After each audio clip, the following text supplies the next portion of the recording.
2021, Alex. en el 2021. Entonces era 2 de diciembre de 2021. Jugaban los Tigres, no sé el nombre del equipo de Monterrey con otro equipo, la, Sí. la bulla en la calle, la gente festejando y ponen la noticia. A partir del 5 de diciembre de 2021 se activa el programa MPP, Quédate en México. Es decir, te entregaban en la frontera, pero te regresaban a México con una cita para atenderte y que pudieras pasar y esperar en México. Yo no tenía dinero, no quería eso. Y al otro día, día 3, arranco a la terminal de buses de Monterrey para moverme. Yo quería entrar por este puesto fronterizo de Acuña, sí, por Acuña. Pero cuando estoy en la terminal de buses, me dicen que para abordar esos buses solamente podía hacer si tenía algún ID de México. Y yo no tenía ID mexicano. Pero es cuando yo vengo a caer en cuenta de que yo me enteré de que cuando los cubanos cruzábamos hacia México, nos quitaban los pasaportes.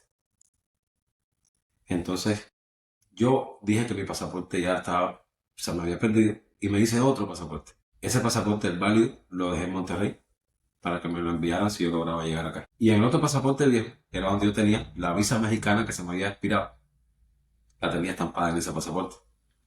Se la enseñé a las personas de la terminal de buses y no se dieron cuenta que estaba expirada y me vendieron la boleta. Y Qué ya, increíble, ¿no? sí, fui aprovechando cada situación que se me fue Es dando. de película la historia. Es una película. Te digo que podés escribir una película y esta historia puede ser una película tranquilamente.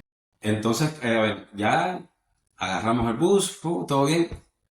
En un retén nos paran, nos piden los documentos. Yo le enseño la visa al policía a ver qué pasaba. Me mandaron a bajar. Éramos como 8 o 9.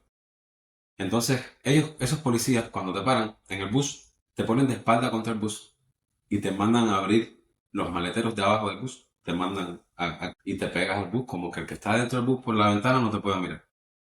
Yo me puse de último, me estaba fumando un cigarro, me dijeron que lo apagara, yo lo apagué. Y empezaron uno por uno a preguntarle hacia dónde iban.